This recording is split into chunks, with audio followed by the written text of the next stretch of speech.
कल आपका दौरा था और काफ़ी महत्वपूर्ण चर्चाएं वहां पर हुई है, शानन प्रोजेक्ट्स को लेकर भी और दूसरे मसलों को लेकर। किस तरह की बातचीत रही है, क्या कुछ आपने अपना पक्ष रखा है? देखिए, दो तीन चीज़ों को लेकर बातचीत हुई है। शानन प्रोजेक्ट की लीज जो है मार्च 2024 में पूरी होने वाली है और स्टेट्स की रीजनल कॉन्फ्रेंस थी, तो मैंने कहा कि जब लीज पूरी हो रही है तो उस प्रोजेक्ट को हिमाचल प्रदेश को मिलना चाहिए। और उस मामले में हमने गृह मंत्री के सामने भी बात रखी, पंजाब के मुख्यमंत्री जी के भी सामने बात रखी, सब मुख्यमंत्री और जो ऑफिसर्स थे उनके सामने हमने बात रखी। तो उसके बाद जो आगे फैसला भारत सरकार करेगी उसमें उसको अमल में लाएंगे। दूसरा, बीबीएमबी में भाखड़ा व्यास मैनेजमेंट बोर्ड में हमारा कोई परमानेंट मेंबर नहीं है, तो होता है, तो मैंने कहा कि रोटेशंस पर हमारा एक परमानेंट मेंबर होना चाहिए, जैसे कि पंजाब का होता है, हरियाणा का होता है, और हमारा भी एक परमानेंट मेंबर होना चाहिए। उस दृष्टि से भी हमारी सरकार को मेरी बात को सरकार ने गौर से सुना, गृह मंत्री जी ने गौर से सुना, और उसमें भी मुझे लगता है कि समस्या का समाधान होने की जरूरत है। तीसरी बात मेरी जम्मू कश्मीर के गवर्नर साहब से भी हुई है और लेह के गवर्नर साहब से भी हुई है। पिछले कई वर्षों से जम्मू कश्मीर के जो लोग हैं, जो हमारी बाउंड्री चुराहा के साथ लगती है, उसमें अंदर तक आ जाते हैं और वहाँ कब्जा कर लेते हैं।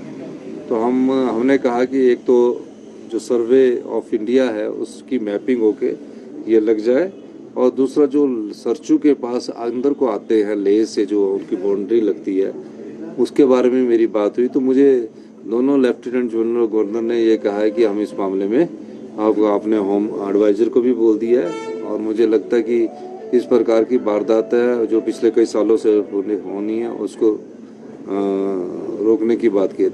एक और मैंने बात की कि जो हमारे इन्वेस्टमेंट मीट पर भारतीय जनता पार्टी के समय SJVN के साथ समझौते हुए हैं, जिसमें जिंदगी भर के लिए पावर प्रोजेक्ट, चाहे वो सुन्नी है, लूरी है या धौला से नदौन का प्रोजेक्ट है, वो जिंदगी भर के लिए उनको दे दिए।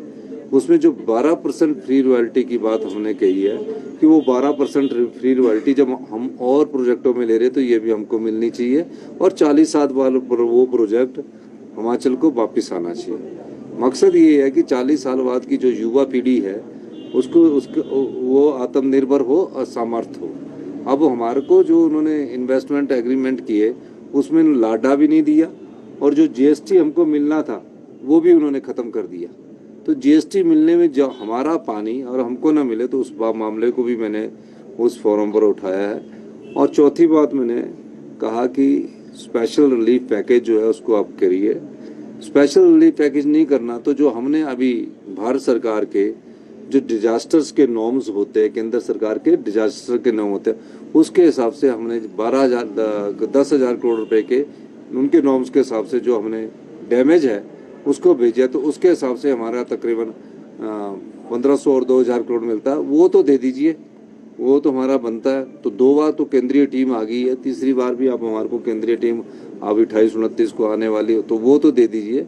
तो उस मामले में भी मैंने वो बात की है, और मुझे लगता है कि मेरी बात को हमने फर्मली बात की, बड़े गौर से सुना है, और इस मामले में जल्दी हमें कुछ ना कुछ राहत मिलने की संभावना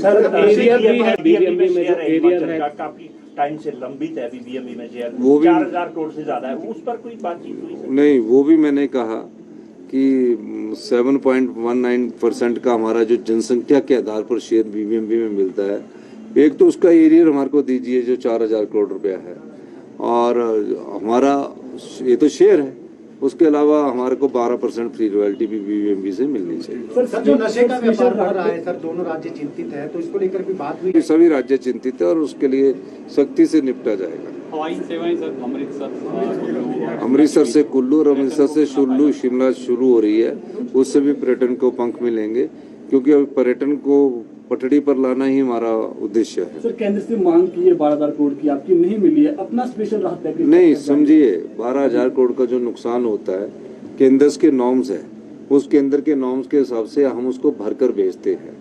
उस पर मैंने बोला कि स्पेशल रिलीफ पैकेज नहीं देना, तो जो हमको मिलना है वो बजट का एक पार्ट है, वो हमको मिलना ही है। आज नहीं मिलेगा, 2 महीने बाद मिलेगा या 10 दिन बाद मिलेगा, मिलना ही है। जो हमारा कोई नुकसान होता है ना, उसके अलावा मैंने बोला कोई स्पेशल रिलीफ पैकेज और मिले।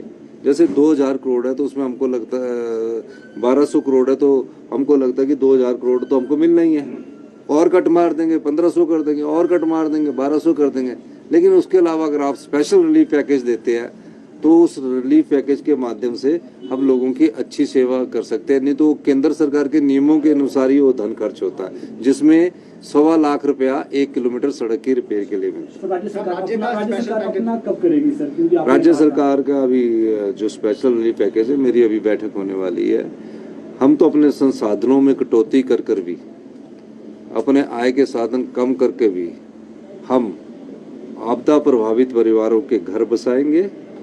आपदा प्रभावित परिवारों को हम जो कुछ हमारे पास होगा वो सब साधन उनके लिए करेंगे। आर्थिक तंगी के बावजूद और भी तंगी में रहकर उन आपदा प्रभावित परिवारों को और आम लोगों के को मदद करने का हमारा इच्छा है, इच्छा शक्ति है। अब देखते हैं कितने हमारे बजट में कहाँ कहाँ कट लगेगा, क्योंकि एक्स्ट्रा आ गया ना ये, तो अब बजट में तो कट लगेगा ही। तो उस मामले में मैं बात करूँ आज करेंगे सर? नहीं, अभी तो मेरी मीटिंग है। ठीक है सर, थैंक यू।